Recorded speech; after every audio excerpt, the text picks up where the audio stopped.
இந்தியாவிலேயே கட்டுக்கோப்பாக ஒரு கூட்டணி இருக்கிறது என்றால் அது மதசார்பற்ற முற்போக்கு கூட்டணி தான்.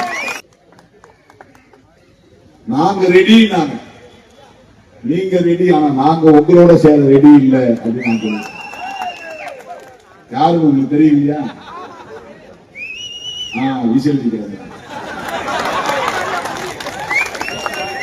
விசில் அடிச்சு கூப்பிட்டாங்க.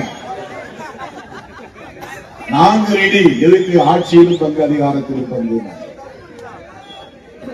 நாங்க சொன்னோம், எங்களாலே அதை உருவாக்கி கொள்ள முடியும். அதற்கான காலம் கனியும். பெரும்பாலும் கணிப்பு இதுவரையில் தவறவில்லை.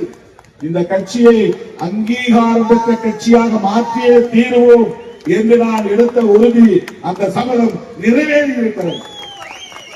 எதிர்காலத்தில் அதிகார பகிர்வையும் வென்றெடுக்க முடியும்.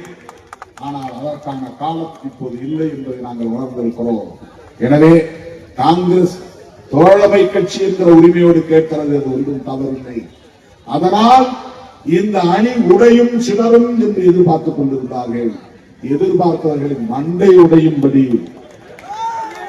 தேமுதிக பொத்தென்று அவர்களின் உச்சந்தலையிலே இடியாக விழுந்துவிட்டது. தோழர்களே, நம்முடைய அணி நாளுக்கு நாள் வலுப்பெற்று வருகிறது. இந்த அணி மக்களிடத்திலே சென்றாக்கோடு இருக்கிறது. எதிர்கட்சிகள் இன்னும் ஒன்று சேர முடியவில்லை. விஜய் அவர்களை தேடி ஒரு கட்சி கூட போய் இன்னும் சேரவில்லை. ஏற்கனவே கூட்டணியில் இருந்த கட்சிகள் இன்னும் அதிமுக கூட்டணியில் சேர்வதற்கு சில கட்சிகள் தயக்கம் காட்டிக் கொண்டிருக்கின்றன. அவங்க எல்லாம் நாங்க சொல்ற கட்சி தான் ஆட்சி வரும் சொல்லிட்டு வெளியில் இருக்காங்க. தோழர்களே,